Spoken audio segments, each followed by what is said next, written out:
यवतमाळ वाशिमचे माननीय खासदार संजय देशमुख यांच्या निवासस्थानी जाऊन 26 जानेवारी प्रजासत्ताक दिनादिवशी होमगार्ड सैनिकांनी दिले निवेदन।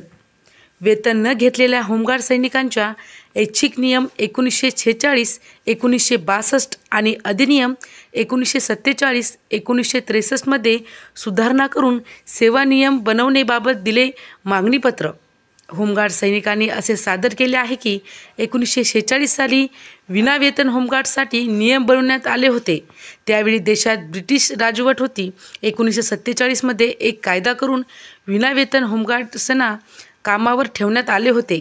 अत्यावश्यक सेवासाठी काम करण्यासाठी त्यावेळी देशातील परिस्थिती संवेदनशील होती, परंतु 1962, 1963 मध्ये विनापगारी होमगार्डसाठी पुन्हा नियमावली बनवली गेली आणि प्रत्येक राज्यात एक विभाग म्हणून त्यासाठी स्थापना करण्यात आली।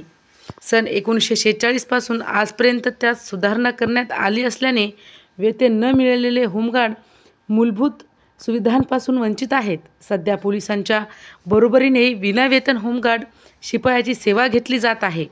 म्हणून आपणास विनंती आहे की आपण केंद्रीय गृहमंत्र्यांना शिफारसपत्र लिहा आणि होमगार्ड कायदा 1947, 1963 च्या कलम 2 बिंदू क्रमांक 1 मध्ये सुधारणा करण्याची आमची मागणी संसदेत मांडावी आणि त्यामधील स्वयंसेवक हा शब्द रद्द करावा। स्वयंसेवक कायदा कृपया दुरुस्ती करा। आम्ही सर्व होमगार्ड सैनिक तुमचे आभारी राहू, असे मागणीपत्रामध्ये उल्लेख केले।